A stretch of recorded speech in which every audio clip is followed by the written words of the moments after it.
నమస్తే సార్. వస్తున్నా.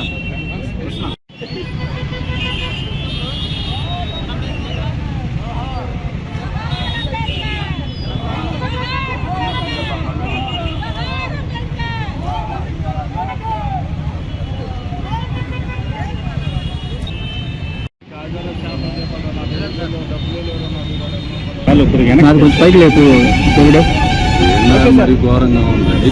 భీమ్రావ్ బాబాసాహెబ్ అంబేద్కర్ గారి జయంతి సందర్భంగా ఈరోజు మనం ఆయన్ని స్మరించుకుంటూ మనం నివాళులు అర్పిస్తా ఉన్నాం.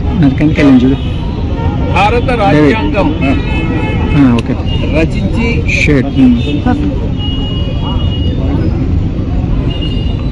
భారత రాజ్యాంగ రచన ఆ రోజు కాన్స్టిట్యూంట్ అసెంబ్లీలో ఆయన చేసినటువంటి ప్రసంగాలు ప్రతి అంశం మీద కూలంకషంగా చర్చించి దానిలో ఉన్నటువంటి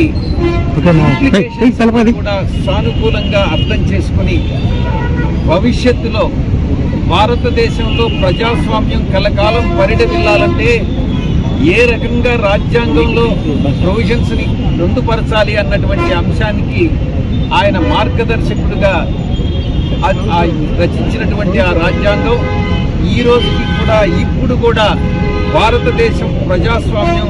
భారతదేశంలో ప్రజాస్వామ్యం పరిడవిల్లుతుందని అంటే అది ఆయన కారకులు అన్నటువంటి దాంట్లో సందేహమే లేదు.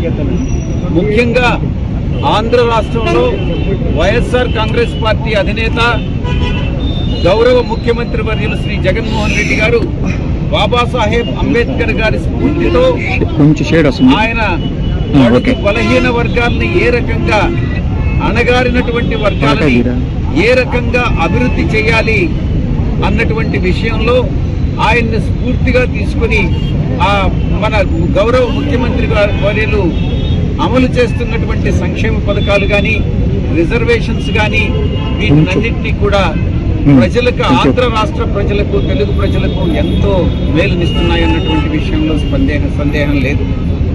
ప్రతిపక్షాలు కొన్ని శక్తులు దీనికి వ్యతిరేకంగా బాబాసాహెబ్ అంబేద్కర్ గారి స్ఫూర్తికి వ్యతిరేకంగా పనిచేస్తున్నప్పటికీ రిజర్వేషన్లను వ్యతిరేకిస్తున్నప్పటికీ కూడా స్వర్గీయ రాజశేఖర రెడ్డి గారు కానీ ఆయన కుమారుడు తండ్రికి మించినటువంటి తనయుడు అని అనిపించుకుంటున్నాడు. రిజర్వేషన్స్ విషయంలో కానీ బడుగు బలహీన వర్గాల అణగారినటువంటి వర్గాల అభ్యున్నతికి కానీ చేస్తున్నటువంటి కృషి నిజంగా శ్లాఘనీయమైనటువంటి.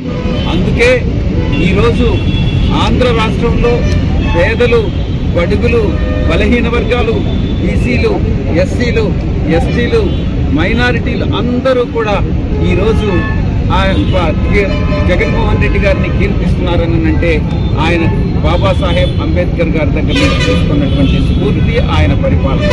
కాబట్టి ఈ యొక్క మరొక్కసారి తిరిగి బడుగు బలహీన వర్గాల ప్రభుత్వం అధికారంలోకి వస్తుందనని ఆశిస్తూ సెలవు తీసుకుంటున్నాను.